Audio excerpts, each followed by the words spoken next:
আল্লাহ বলল আমার বান্দা বান্দিরা, মুমিন বান্দা বান্দিরা, বিশ্বাসী বান্দা বান্দিরা, আমার আদেশকারী বান্দা বান্দিরা, আমার সত্যপথী বান্দা বান্দিরা, ও যুবক বন্ধুরে, আমরা সত্য পথে চলবো, মিথ্যা বলবো না। আমি সত্য পথে চলবো, আল্লাহকে ভয় করে চলবো। আমি যে ডিগ্রি হোক না কেন, আল্লাহ তো দিলের আলিমুল গায়ব, সব কিছু জানে। আমি আফসর মাওলানা জান্নাত যাব, এটা কোনো গ্যারান্টি নাই। আছে অত সহজ না আমার মা বোনেরা, ও খুকুটুবার মা বোনেরা, জলেশ্বর সমষ্টির মা বোনেরা, জলেশ্বর সমষ্টির আবারে শুনে রাখো মা, ভালো করে শুনে রাখো মা। আল্লাহ রসুল কি বললেন? আল্লাহ আতে যা সাল্লাত খামসাহা, আমার রসুল বলো কোনো একটা মেয়ে যদি 5 ওয়াক্ত নামাজ পড়ে, ওয়াসামা শাহরুখা, ওই মেয়েটা যদি রমজান মাসে রোজা করে, রসুল বলো আসানাত ফারজাহা, ওই মেয়েটা যদি পর্দায় পুশিদায় থাকে, নিজের চরিত্রটাকে পবিত্রতা রাখে, আমার রসুল বলল ওয়াসাদ বালাহা, ওই মেয়েটা যদি নিজের স্বামীকে ভালোবাসে, স্বামীকে প্রেম ভালোবাসা দেখায়, আল্লাহ রসুল বলল ফাঁকা দেখো মালায় আবু আবিল জান্নাতির সাদ, নবী বলল ওই নারীদের জন্য আল্লাহ 8টা জান্নাতের দরজা খোলা রাখবে। সুবহানাল্লাহ। পান্ত বাবা, বর্তমান যুগে জামানাটা মুসলমানের মেয়ে আব্বারা ধুবড়িতে পাবেন এম বাজার, কি বাজার খেয়াল রাখবেন, এম বাজার, তুফানগঞ্জে পাবেন স্টাইল বাজার, কুচবিহারে পাবেন টাইগার বাজার, আরো যে কত বাজার বেরিয়েছে মুসলমানের মেয়ে। এমন বাজারে যেতেছে বাবা, যুবকরা ভালো করে দেখবেন, নাই শরীরের কাপড়, নাই কি ডিজিটাল জামা, আল্লাহ লিপস্টিক ফিবিস্টিক, আরো কত তিষ্টি, ওট পালিশ ঠোঁট পালিশ, আরো কত পালিশ লাগে এম বাজারে ঢুকতেছে। শয়তান কা দুস্তানি, নো টেনশন, আবার যা, ঠিক না? ঠিক।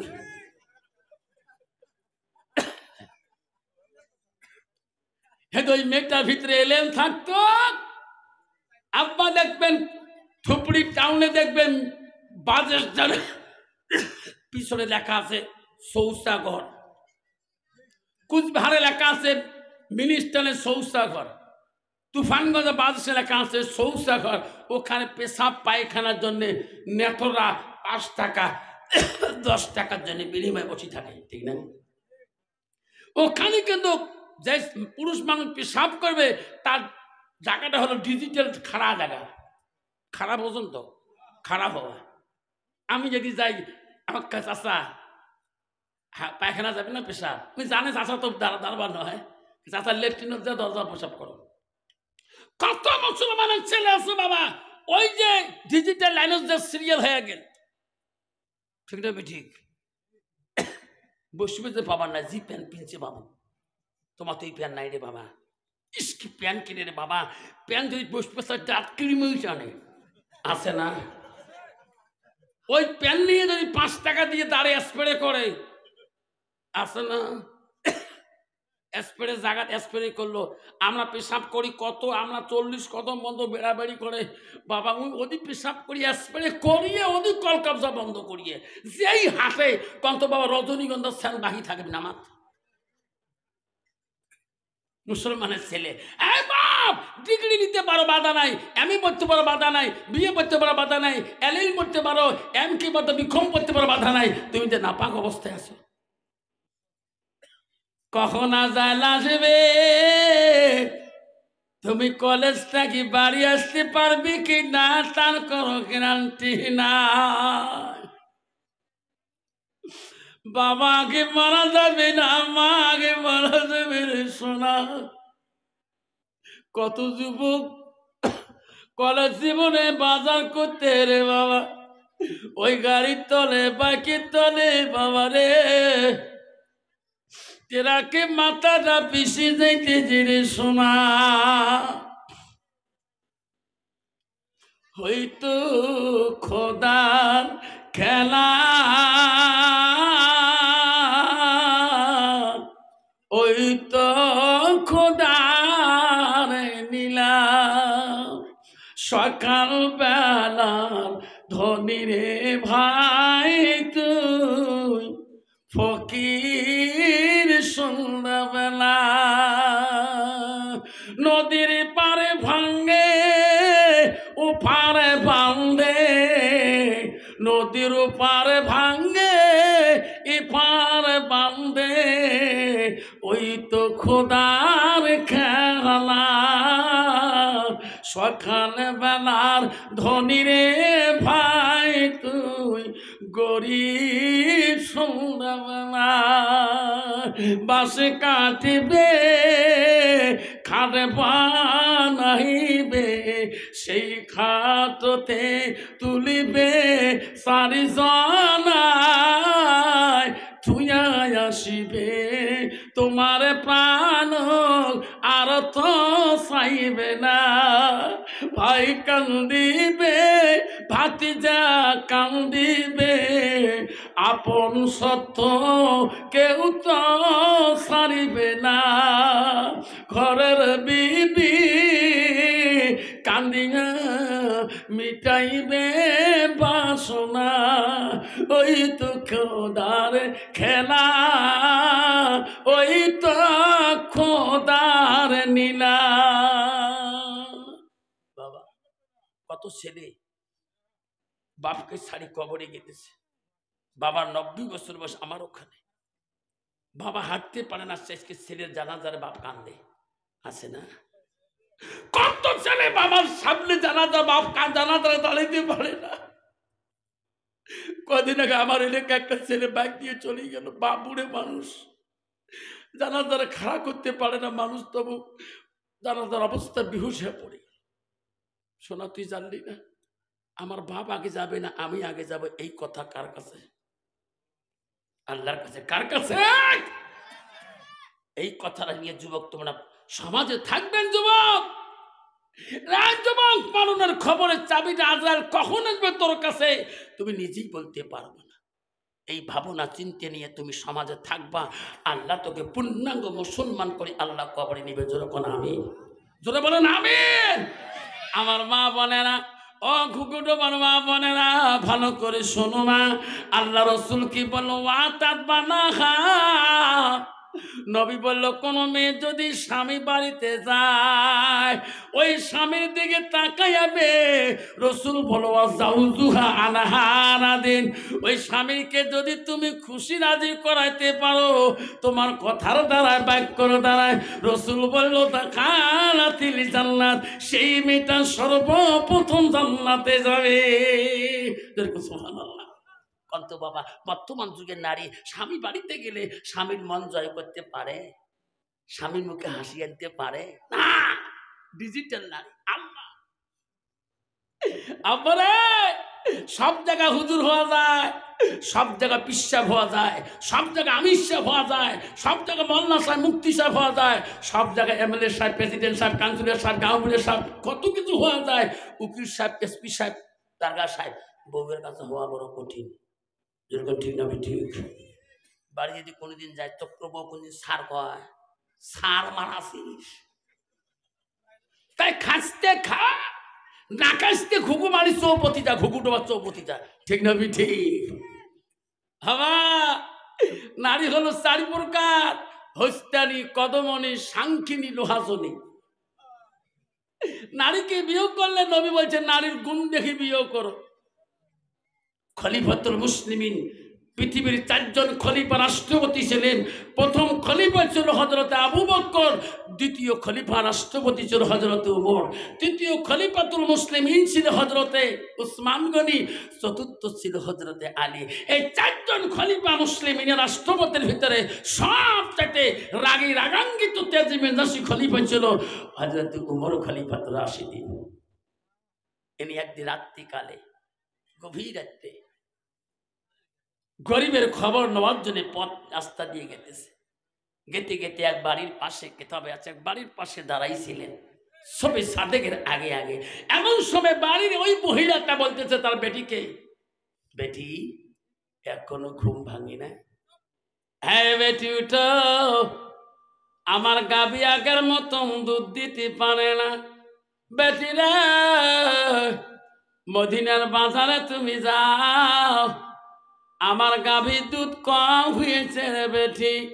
এই বেটি, ওই দুধের মধ্যে পানি মিশিয়ে দিয়েছি রে, সমান করে দিয়েছি রে বেটি। এই দুধ নিয়ে তুমি মদিনার মার্কেটে বাজারে যাও। বেটি তুমি উঠো, আর ঘুমের ঘরে তুমি থাকিও না, দুধ বিক্রি করে আইসো রে বেটি, তাড়াতাড়ি আইসো। বেটি ঘুম ভেঙে বলছে, মাম্মি ও মা, তুমি কি বললি মা? কইছে মা, আজকে আমার গাভীর দুধ কম হয়েছে মা, আমার দুধের মধ্যে মা পানি সমান করে দিয়ে আগের মতন দুধ বানিয়ে দিয়েছি। মা তুমি দুধ নিয়ে বাজারে যাও, এই গাখি নিয়ে মদিনার মার্কেটে যাও। বেটি বলছে মা তুমি আইন জানো না মা, মদিনার রাষ্ট্রপতি, মদিনার খলিফাতুর রাশিদিন হযরত ওমর আইন করে দিছে মা, কোন মুসলমান মদিনার যদি এক বিন্দু যদি দুধের মধ্যে পানি মিশিয়ে বিক্রি করে, মা যদি ধরা পড়ে যায় মা, তার দুনিয়াতে চিন্তা রাখবে না মা, তার সানি তরোয়াল দিয়ে দুনিয়াতে মা তাকে খণ্ড করে দেবে মা। মা আমি দুধ, ওই পানিওয়ালা দুধ নিয়ে মা আমি মদিনার মার্কেটে যেতে পারবো না মা, আমি মদিনায় যেতে পারবো না। মা বলছে বেটি রে, ও বেটি, হযরত ওমর রাষ্ট্রপতি আইন করতে পারে, উনি তো মদিনার মার্কেটে বসে থাকে না, উনি তো মার্কেটে যা দেখে না। এই বেটি, তার জন্য তুমি দুধ পানি দেওয়া দুধ বিক্রি করবো না কেন? বেটি বলছে মাম্মি হবে মা গো, মদিনার রাষ্ট্রপতি মদিনার বাজারে না থাকতে পারে, মা মার্কেটে না থাকতে পারে, আল্লাহ তো দেখে মা, নাই থাকবে মা। আমি হযরত ওমরের ভয়ে পানি দেওয়া দুধ বিক্রি করি না মা, আমি আল্লাহর ভয়ে এই পানি দেওয়া দুধ নিয়ে যেতে পারবো না মা। আমাকে তুমি জোর করিও না মা। মা হযরত ওমর নজরে না দেখতে পারে মা, হযরত ওমরের পথে মা দেখতে দুধটা নজর না পড়তে পারে মা। আমার রব্বিল আলামিন মা শেষ দিনের বিচারক দেরি হবে, তার নজরে আমি ধরা পড়বো মা, আমি দুধে বিক্রি করা পানি দেওয়া দুধ বেচাবো না। হযরত ওমর সব শুনতেছে বাড়ির আড়াল থেকে, যখন মেয়েটা বলছে ওগো মা আমি পানি দেওয়া দুধ নিয়ে মদিনার মার্কেটে যাবো না, হযরত ওমর দুই চোখের পানি তরতর করে ছাড়ে দিয়েছে। আল্লাহ পৃথিবীর জমিনে একটা পুরুষরা ইমানদার হইতে পারে না, আল্লাহ নারীরাও ইমানদার আছে। আল্লাহ আল্লাহ একটা পৃথিবীর জমিনে একটা পুরুষ না তোকে ভয় না করে, আল্লাহ আল্লাহ মহিলারা তোকে ভয় করে। যদি কোন সুবহানাল্লাহ। হযরত ওমর খলিফা চোখের পানি ফেলে ফেলে বাড়ি মুখের হলা হয়ে গেলেন, বাড়ির ঘরের দরজায় যে ডাক মারলেন, বিবি রে, বিবি দরজাটা খুলে দাও। মদিনার রাষ্ট্রপতির খলিফার বিবি দরজা খুলি বলে, খলিফা গো আপনার চোখের পানি কেন গো দুই সাইডে ঝরছে? স্বামী গো আপনি ভালো মানুষ গেলেন, আপনার মনটা কেন মলিন হয়ে আছে? কয়েছে বিবি রে, আমার ব্যথা আবদুল্লাহ কোথায় হুজুর? ওই স্বামী ওই ঘরে ঘুমিয়ে গেছে। বিবি আমার আবদুল্লাহকে ডাকে দে। হযরত ওমর বড় ব্যথার নাম হলো আবদুল্লাহ। আবদুল্লাহ দেখা, আমি আবদুল্লাহকে দুইটা কথা বলো। মা যে ডাক মারলেন, আবদুল্লাহ রে, এই আবদুল্লাহ কত ঘুমাও বাবা, তোমার আব্বা কেন তোমাকে ডাকতেছে? আমার মতন ব্যথা না, আমার মতন ছেলে না। আবদুল্লাহ ডাক যেতে যেতে ডাক দিয়ে দৌড়িয়েছে বাবার ঘরের সামনে বলল, আব্বাই আব্বা আব্বা আমি হাজির, কেন আব্বা এত রাতে আমাকে ডাকতেছেন? বলেন আব্বা তোমার কি হয়েছে? আব্বা আপনার কি অসুবিধা হয়েছে? আবদুল্লাহ বলে, আব্বা কি হয়েছে আব্বা আমাকে খুলি বলেন। আবদুল্লাহ রে কেন ডাকলাম? আমি তোমার কি হই? ও আব্বা আপনি আমার কলিজার টুকরা আব্বা হন। আব্বা রে আবদুল্লাহ আমি যদি কোনো কথা তুমি মানবি কিনা? আব্বা কেন মানবো না? আমি যদি তোমার ছেলে হয়ে তোমার কথা না মানি, আব্বা পৃথিবীতে আমি কার কথা মানবো? আব্দুল্লাহ রে, তুমি তাড়াতাড়ি তুমি সুন্নতি বিয়ার পোশাকটা পরিয়ে নাও। বাবা তুমি পোশাক পত্র রেডি করে নাও। কেন আব্বা? আমি তোর জন্যে এমন একটা সুন্দর মেয়ে দেখি আসলাম বাবা, ওই মেয়েটাকে দিয়ে আমি তোর বাবা বিয়ার চুক্তি করতে চাই। তুমি কেমন খুশি না খুশি? সঙ্গে সঙ্গে আব্দুল্লাহ বলছে, আব্বা তুমি যদি ওই মেয়েটা দিয়ে যদি খুশি হও, আমি আব্দুল্লাহ খুশি। যেরকম সুবহানাল্লাহ। কিন্তু বাবা, আজকাল যুবক ছেলেরা তো বাবা মা পছন্দ করলে সেই ছেলেটা পছন্দ করবে না। যেরকম ঠিক না ঠিক? আব্দুল্লাহ বলছে, আব্বা আপনি যদি খুশি হন, আব্বা আমি কেন খুশি হব না? আপনি যেখানে দিবেন আমি সেই জায়গায় বিবাহ বন্ধন করব। আব্বা শোনার জানারা মনে রাখেন, মদিনা রাষ্ট্রপতি হযরত উমর মদিনা থেকে আসা, মদিনা রওজা মুবারক থেকে ফেরার পরে বাড়ি আসছিলেন, আশিখালি ঘরে প্রবেশ করছিলেন, তফসিরে আছে। আসার পরে একটা লোক কদিন থেকে ফিরে যায়, লোকটা দেখা পায় না, খলিফা রাষ্ট্রপতি দেখা পায় না। কত বাবা দেশের জেলে আমার প্রেসিডেন্ট মেম্বার কাউন্সিলর আছে, কত গরিব মানুষ তখন দেখা পাইবে, দেখা দেয় অত সহজ না। ভাই প্রেসিডেন্ট আছে, কেন আজি নাহিব, কালে স্যার খুব বিজি আছে, কালে আহিব। ঠিক না ঠিক? আর যদি ধনী মানুষ ফোন করছে, হ্যালো স্যার আহক, মই আছো কালি মত আহিব, বেলেগ বেলেগ মানুহ আছো তো, ইমান নাথাক, অলপ লাহেকৈ ভিতৰত আহিব। ঠিক না ঠিক? রাষ্ট্রপতি বলছে কে আছে?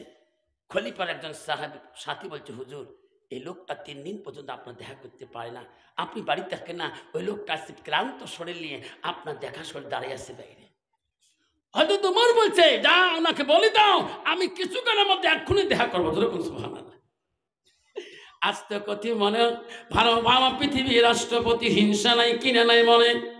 আস্তে করে বেরিয়ে আসলেন, আসি ছেলেটার সাথে দেখা করলেন, বলছে বাবা তোর বাড়ি কোথায়, কেন বাসলি, বলো কি সমস্যা হয়েছে তোমার? তখন বলছে, ও মদিনা রাষ্ট্রপতি, ও মদিনা খলিফাতুল মুসলিমিন, আমি এক এক করে আমি 3 দিন পর্যন্ত আমি ফিরিয়ে যাই, আমি দেখা পাই না, আপনি বাড়িতে ছিলেন না। ও খলিফা আমার মনে বড় আশা গো, মনে বড় আশা, আপনি বলে গরিবের দরদি, আপনি গরিবকে বলে সহায় করেন, অসহায় মানুষের সামনে দাঁড়ান। আমি মদিনার মানুষের মুখে শুনলাম আমি একজন অসহায় মানুষ গো খলিফা, আমি বড় কষ্ট হয়ে পড়েছি। কইছে বেটা তোর কি অসুবিধা হয়েছে আমাকে আগে বলে নাও। কইছে খলিফা গো আমি আমি একজন বিদির, আমি লিহান্দার যুদ্ধের মধ্যে আমি মুসলমানের কাছে হারিয়ে দিয়ে আমি বন্দী হয়েছি, আমি একজন বিদির। ও খলিফা মুসলিমিন, তোমার একজন সাহাবী হযরতে মুবারকের কাছে আমাকে পয়সা দিয়ে গোলাম হিসেবে আমাকে কিনে আনে বাজার থেকে। ও খলিফা আমি সেই মুবারকের কাছে থাকতে পারি না, আমার সহ্য হয় না। খলিফা গো আমার প্রতিদিন 2 দিরহাম 200 দিরহাম করে টাকা দেওয়া লাগে, এতদিনে গোলামি টাকা আমার বড় ঋণ এখনো শোধ হয় নাই, আমি তার কাছে মুক্ত চাই। ও খলিফা ওই মুবারকের কাছে আর থাকতে পারি না, আমি কেমন করে থাকবো ওই মুবারকের কাছে? আপনি মদিনা রাষ্ট্রপতি গো, দয়া করে তার কাছ থেকে আমাকে খালাস করে মুক্ত করে দাও। হযরত ওমর বললেন, বেটা রে তুমি ডেইলি যদি 200 দিরহাম করে টাকা দাও, তুমি ইনকাম ফ্যাসিলিটি কি, তুমি কেমন করে 200 টাকা ইনকাম করো? হবে না? বলো ও খলিফা আমি 200 দিরহাম টাকা দেই, আমার জীবনে 3টা ইনকাম ফ্যাসিলিটি আছে। 1 নম্বর ইনকাম হলো ও খলিফা আমার জীবনে আমি একটা কর্মকার, আমি লোহা গরম করে অস্ত্র তৈরি করতে পারি, আমার জীবনটা আমি কর্মগিরি জীবন কাটাই। কর্মকার বুঝেন, লোহা গরম করে পুরান লোহা লাগিয়ে আগুনে ঢুকি দিয়ে ছাতি টানিয়া একবার যদি মারির বাপ আগুন সাত সাত করি তোর পাখে দৌড়া চলে গেল। ঠিক না বেটি? খলিফা গো, আমার জীবনে আমি একটা কর্মকার জীবন কর্ম শিখিয়েছি। তুই নামক কর্মগুলো খলিফা, আমি সুতা বানাইতে পারি, আমি সুতা আবিষ্কার করতে পারি, বিষ দিয়ে পোকা দিয়ে আমি পুতা বানাইতে পারি। 3 নম্বর কর্মকার হলো আমার জীবনটা। ও খলিফা, আমি একজন আর্টম্যান, ছবি আঁকতে পারি, একটা মানুষকে দেখলে আর্ট করতে পারি, একটা পিস্কারকে দেখতে আর্ট করতে পারি। এই 3টা কর্মজীবন দ্বারা আমার জীবনটা চলাইতেছি। খলিফা উমর বলছে, এ তোর নামটা কি রে যুবক, তোর নাম কি? তখন বলল খলিফা, আমার নাম হইল আবু লুলু। কি না? আবু লুলু। হয়তো তোমার বললেন, আবু লুলু, আমি শুনছিলাম তোমার কথা, তুমি বলে একটা উচ্চ দাঁতের শিল্প, তুমি বলে আকাশে উড়া কল বানাইতে পারো। আমি হযরত রাষ্ট্রপতি বললাম, আবু লুলু, তুমি যদি একটা আকাশ উড়ে আমাকে কল্পনা করে দিতে পারো, যত দিরহাম লাগে, যত টাকা লাগে, আমি হযরত দিয়ে দেব রে। তারপরে মুবারকের কাছ থেকে মুক্ত করে দেব, তার আগে দেব না। আমার আকাশ উড়া কলটা আগে বানিয়ে দাও। আবু লুলুল কয়, সর্বনাশ, এই আকাশ উড়া কল বানাইতে বহু বছরের দরকার হবে, তার আমি যদি এতদিন কষ্টই ভুগি, তাহলে তো আমার লাভ কি হলো? খলিফা রাষ্ট্রপতির কাছে আবেদন করি। ওই আবু লুলু মনে মনে বলে, খলিফা, আমি তোমার কল বানিয়ে দিতে পারবো না, তোমার সহায় আমার লাগে না। আবু লুলু মনে মনে আঘাত, মনে মনে দুঃখ নিয়ে বাড়ির দিকে ফিরিয়ে যায়। আর কয়, রে খলিফা উমর, আমি শুনছিলাম মদিনার মানুষের মুখে তোর সামনে কেউ কথা বলতে পারে না, কথা বললে তুমি শিরচ্ছেদ করিয়া দাও, কাল্লাটা দোখণ্ড করে দাও। আমি আবু লুলু জীবনে যদি বাঁচি থাকি রে উমর, আমি তোকে ছাড়বো না। একদিন হইল আমি তোমাকে আমার চুরির কাছে তোকে ঘায়ল করে নেব। আবু লুলু বহুদিন পরে ওই হযরত উমর খলিফা মুসলিমিন যে মসজিদে নামাজ পড়ে গো, আবু লুলুল মুসলমানের রূপ নিয়ে, সুন্নতি ড্রেস নিয়ে, নামাজের সুরত নিয়ে ওই মসজিদের ফজরের নামাজের আগে আসিয়া আগা কাতারের মধ্যে দাঁড়ায় আছে। সাহাবা কেরাম নামাজের কাতারে দাঁড়ায়, হায় রে মদিনার রাষ্ট্রপতি হযরত উমর নামাজ পড়াইবে। আবু লুলুল ওই কাপড়ের ভিতরে দুধারি খুঁজি ছুরিটা ভিতরে নিয়ে আছে গো নামাজের কাতারে। বহুদিনের মনের দুঃখ, বহুদিনের মনের আবেগ, আজকে আমি হযরত উমরকে পৃথিবীর থেকে সরাইয়া দিয়ে দেব। আমার মনের আবেগ, আমার দুঃখ খাটাইতে পারে নাই, আমার উনি সত্য দিয়েছে, আমি আবু লুলু আজকে দেখে থাকবো। যত মানুষ নামাজের কাতারে সাহাবা কেরাম দাঁড়াইয়া গেল, একটা মানুষ যদি মুসলমানের সুরত নিয়ে, সুন্নতি সুরত নিয়ে নামাজের হালতে যায়, নামাজের কাতারে যদি দাঁড়ায়, কন্ত বাবা লোকটা বাড়ি করে দিতে পারবেন কি? যাবে? আবু লুলুল এত সুন্দর ড্রেস নিয়ে খলিফা ইমাম সাহেবের পিছনে দাঁড়িয়ে আছে। হযরত উমর খলিফা আসি গেলেন, নামাজের ইমামের জায়গায় দাঁড়াইবেন। আবু লুলুল মনে মনে ভাবলেন, দাঁড়ার সাথে সাথে ছুরি চলা যাবে না, কারণ এনার মধ্যে একটা নিয়ম আছে, যখন আল্লাহু আকবারকে নিয়তটা বাঁধবে তখন নামাজের নিয়ম নষ্ট করবে না। আমি ওই সময় ছুরিটা চালু করে দেব। বেঈমান আবু লুলুল, ও বন্ধুগণ শুনিয়া রাখেন, ওই বেঈমান আবু লুলুল ওই সময় খলিফা রাষ্ট্রপতি যখন আল্লাহু আকবারকে নামাজের নিয়তটা বানিয়ে নিলেন, ছুরা ফাতিহা শুরু করে দিলেন, আবু লুলুল ওই সময় ছুরিটা বার করিয়া ওই সময় চুরিটা বাড়ি করে কাপড়ের তল থেকে এমন ভাববে হযরত উমরের শরীরের মধ্যে গো, একবার না, দুইবার না, 3 বার পর্যন্ত বাড়ি দেয়।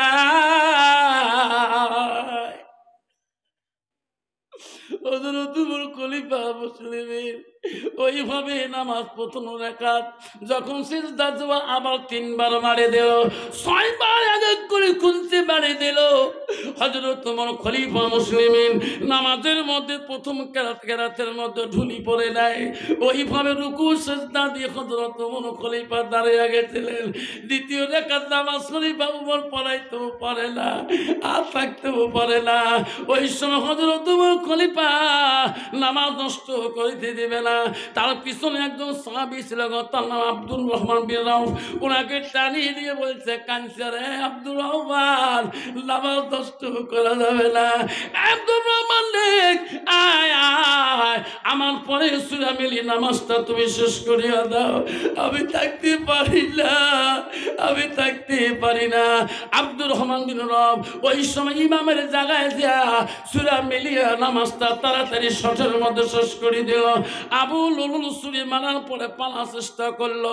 ওই সময় কত মুসলমান, কতটা মুসাল্লিরা মুমিনরা ভয়ের চোটে পালিয়ে গেছে।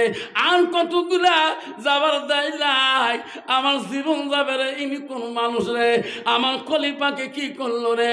খলিফা যখন নামাজের কাতার থেকে মসজিদের বারান্দা দিয়ে ডুলি পড়ে গেলেন, ওই সময় বেঈমান আবু লুলুলকে সাপটা ধরলো গো। ওই সময় আবু লুলুল ভাবলো আমার তিনারা মারি শেষ করে দেবে, কত জঘন্য শাস্তি দিবে। কিতাবে আছে রে, ওই সময় আবু লুলুল নিজের অস্ত্র দিয়ে নিজেই শেষ হয়ে গেলেন, যাতে না এনার হাতে আমি কষ্টই মৃত্যু না হোক। নিজে শেষ হয়ে গেল। নামাজ ইমাম শেষ করলেন, দৌড়ি গেলেন নামাজিরা, সাহাবা কেরাম দৌড়ি যা খলিফা মুসলিমকে দেখতে রক্তাক্ত হয়ে চলিয়েছে। সবাই বললেন আর দেরি করা যাবে না, বাড়ির দিকে ধরে চলো। হযরত উমর খলিফা রাষ্ট্রপতিকে সবাই ঘাড়ে কান্দ করে নিয়ে কাঁদতে কাঁদতে খলিফা রাষ্ট্রপতির বাড়ির দিকে রওনা হয়ে গেল। আব্দুল্লাহ কেমন করে খবর পেয়েছে তার বড় ছেলে, আমার আব্বা আজকে বলে মসজিদে দুর্ঘটনা হয়ে গেছে। আব্দুল্লাহ বাড়ির থেকে দৌড় মারতেছে, বাড়ি থেকে বিড়ি থেকে আব্দুল্লাহ দেখতেছে মানুষের ঘাড়ে, সাহাবাদের ঘাড়ে আমার আব্বা আসতেছে। আব্দুল্লাহ দৌড়ে দৌড়ে গেলে, আমার আব্বাকে কে গো, আজকে মদিনার জমিনে আমার আব্বা আঘাত করে, ওরা পৃথিবীতে কেউ নাই। আব্দুল্লাহ দৌড়ে গেছিলেন যে বলছে, আব্বা, ওগো আব্বা, কে গো তোমাকে আজকে ক্ষতি করলো গো আব্বা? তোমার সামনে এমন কোনো মানুষ নাই, অস্ত্র চালাইতে পারে না, জোরে কথা বলতে পারে না। আব্দুল্লাহ কানতে কানতে যখন যায় বাড়িতে নিয়ে যায়, ওনাকে খলিফা রাষ্ট্রপতি ওমরকে যখন শুয়ে তুলেন, আব্দুল্লাহ দেখে কান্দে, রে শোনা আব্বা, আব্বা গো, একটা বার কথা বলো আব্বা, আমি তোমার বড় ছেলে আব্দুল্লাহ। আব্বা, আমাকে না যখন তখন আব্দুল্লাহ আব্দুল্লাহ করে থাকেন। আব্বা তুমি দুই চোখ বন্ধ করেছো কেন? আব্দুল্লাহ আর বেশি দেরি করলো না, তাড়াতাড়ি মক্কার একজন ভালো চিকিৎসক বিজ্ঞর কাছে চলে গেলেন। ভালো চিকিৎসকের কাছে যাইয়া আনিয়া বললেন, ও কবিরাজ চিকিৎসক সাহেব, আমার আব্বার চিকিৎসার ব্যবস্থা করিয়া দেন। আব্দুল্লাহ চোখের পানি বন্ধ হয় না। আব্দুল্লাহ রে, আমি তোর আব্বার চিকিৎসা করবো বাবা, তাড়াতাড়ি ঘরের ভিতর থেকে তুমি 1 গেলা দুধ নিয়ে আসো। আব্দুল্লাহ, আমি তোর আব্বার চিকিৎসা শুরু করে দেব। আব্দুল্লাহ ঘরের মধ্যে দৌড়ে দেয়া 1 গেলা দুধ আনি ওই কবিরাজ বিখ্যাত হাতে দেয়। না না আব্দুল্লাহ, আমার হাতে দিয়ে লাভ নাই, তোমার নিজ হাত দিয়া তোমার বাবাকে দুধ পান করিয়া দাও। আব্দুল্লাহ রে, তোর আব্বাকে নিজ হাত দিয়ে দুধ পান করিয়া দাও। আব্দুল্লাহ যখন নিজের বাবার মুখের মধ্যে দুধ দিয়ে দেয়, ওই সময় দুধ যখন মুখের ভিতরে ঢুকিয়া যায়, যে দিকে চুরি ঢুকতে গাও, ওই দিকে দুধের চড়া গুলো বেরিয়ে যায়। কবিরাজকে বিখ্যাত ডাক্তার বলছে, আব্দুল্লাহ রে বাবা, আমি তোর আব্বা চিকিৎসা করতে পারবো না বাবা, আমার দ্বারা তোর আব্বা সুস্থ হবে না, আমি চলে গেলাম। আব্দুল্লাহ, আব্দুল্লাহ রে, কি বেটা রে, কি কান্দ রে। আব্দুল্লাহ পাগলার মতন হয়ে গেল। আব্দুল্লাহ খবর পেয়েছে মদিনায় একদম বিখ্যাত চিকিৎসক আছে। আব্দুল্লাহ কানতে কানতে মদিনার বিজ্ঞ চিকিৎসকের বাড়ি থেকে পৌঁছে গেলেন। আব্দুল্লাহ যে কান্দে, মদিনার বিজ্ঞ চিকিৎসক বলো, বাবা এই বেটা তুই কাঁদছিস কে, তুই কান্দ কেন, তুমি কে? কইছে আমি রাষ্ট্রপতি ছেলে, আমার নাম আব্দুল্লাহ, আমার বাবা হযরত ওমর। বাবা খলিফা ওমরের কি হয়েছে? আমার আব্বার অসুস্থ। ও কবিরে চিকিৎসক দয়া করে চলো। আব্দুল্লাহ কানুন থেকে আর সহ্য করতে পারে না। আব্দুল্লাহ কান্দিস না, আব্দুল্লাহ চল তোর বাবার চিকিৎসা আমি করবো। আব্দুল্লাহ পাশে পাশে মদিনার চিকিৎসক যখন আসে গো, আসি দেখে সাহাবারা কাঁদতেছে। আব্দুল্লাহ বড় বিজ্ঞ চিকিৎসক আনলেন। আব্দুল্লাহ যে দেখে তার বোন হাফসা কান্দি পাগল হয়ে আছে। হযরত ওমরের একটা মেয়ে গো, তার নাম হযরতে হাফসা। হাফসা কান্দি জমিনে পড়ে পাগল হয়ে আছে। ওই সময় চিকিৎসক বলল, আব্দুল্লাহ মদিনার থেকে ডাকে আনি, তুমি যদি কান্দ আমার কথা শোনো, আমি তোর বাবার এখন চিকিৎসা শুরু করে দেব। ঘরের মধ্যে যা আঙ্গুরের রস মানে তুমি আমার হাতে আনে দাও, আমি তোর বাবার চিকিৎসাটা শুরু করে দেব। আব্দুল্লাহ দৌড়ে দিয়া ঘরের মধ্যে আঙ্গুরের রস মানে আর কান্দে। শোনা মা গো, দুধ পান করে দিলাম, একটা চোখ মেলি দেখলাম না, আমি তোমার জন্য আঙ্গুরের রস বানাই দিছি আম্মা। আব্দুল্লাহ আঙ্গুরের রস মানে আনি সামনে দাঁড়াইল। প্রখ্যাত কবিরাজ চিকিৎসা বলো, আব্দুল্লাহ রে তোমার বাবার মুখে আঙ্গুরের রসটা তুমি খোয়া দাও। আব্দুল্লাহ আঙ্গুরের রস মুখে দিয়ে দেয় আর কান্দে। ওরে শোনা আব্বা, তুমি আঙ্গুরের রস কেন খাবা না? মুখের মধ্যে আঙ্গুরের রস যখন বাবারা ঢালিয়ে দেয়, সব রসগুলো ভিতরে যায়। যেদিকে ছুরি লাগছে গো, ছুরি বেরিয়ে গেছে গো, সেই দিকে আঙ্গুরের রসগুলো বেরিয়ে যায়। মদিনা চিকিৎসক বলে, আব্দুল্লাহ আমি পারলাম না তোমার বাবার চিকিৎসা করতে। বাবারে এত দূর থেকে আমি আসলাম, আমার ভাগ্য হলো না, তোমার আব্বার আমার দ্বারা চিকিৎসা হবে না। এক বন্ধুগণ, আব্দুল্লাহ ঢুলে পড়ে যাই গো, আমার আব্বার জন্য এত কষ্ট করলাম, আমার আব্বাকে কেউ সুস্থ করিতে পারে না। আজকে সমাজে কত আব্বা আছে গো, বিছনায় যদি পড়ে থাকে গো, একটা ট্যাবলেট দেনওয়ালা সন্তান মেলে না। কত মা আছে রে, মা বিছনায় যদি পড়ে থাকে, একটা আঙ্গুরের রস পর্যন্ত মা খাইতে পারে না। আল্লাহ নবীর কাছে আব্দুল্লাহ ইবনে মাসউদ হইতে হাদিসটা বর্ণিত আছে। আল্লাহ নবীকে প্রশ্ন করছে, কালা নবী সাল্লাল্লাহু আলাইহি ওয়াসাল্লাম আইয়ামা ইহাব্বু ইলাল্লাহু তাআলা, নবী গো আল্লাহর কাছে সবচেয়ে ভালো আমলটা কি? নবী বলো, কালা সালাতু আলা ওয়াক্তিহা। ওগো নবী, নামাজটা ভালো যদি হয় তারপরে কোন আমল আছে নাকি? নবী বলেছে, কালা বিদ্দুল ওয়ালিদাইনা, মা বাবার সঙ্গে সৎ ব্যবহার করাটা আল্লাহর কাছে সবচেয়ে বড় আমল। 90% যুবক আছে সময় বিবি করার পরে ওই বিবির অধীনে চলে গো, বুড়ে বাপটাকে যদি একটুকু বাবা ঠান্ডার দিনে একটু জুতিয়া লাগে, বুড়ে বাপটা যদি একটা মাথার মধ্যে টুপি লাগে, বাবা একটা চাদর লাগে, ওই মাটা পায়ে চোখ পড়লাই মা খালি পায়ে রাস্তায় চলে গো। তোর বিবির জন্য এত কিছু হয়, তোর ছেলেমেয়ের জন্য এত কিছু হয়। আল্লাহ বলো, বান্দা আল্লাহ লিয়াবুদু, আমার ইবাদতের পরে, আমার ইবাদতের পরে ওয়াবিল ওয়ালিদাইনি ইহসানান, তুমি তোমার মা বাবার সঙ্গে তুমি সৎ আচরণ করো, সৎ ব্যবহার করো। জান্নাত অত সহজ, অত সহজ জান্নাত বাবা। জান্নাত কোথায়? তুই এখন নিজের মাটা একটা ট্যাবলেট কিনে দিবে পাশে, একটা বাপটা একটা 100 গ্রাম তুমি আঙ্গুর কিনে দিতে পারো না। মা তো দুধের জন্য পাগল, বাপ তো দুধের জন্য পাগল, তুমি 1 লিটার দুধ খাওয়াইতে পারো না। আর বিবির জন্য নতুন বছরে 2025 সালের দিন দামি শাড়ি এনে দিতে পারো, যখন ঠিক না ঠিক?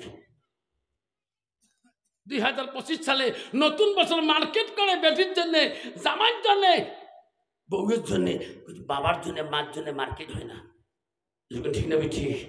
জান্নাত অত সহজ না। দৌড়ে গিয়ে যায়, মা বারবার যায় ছেলের কাছে, বারবার যায়।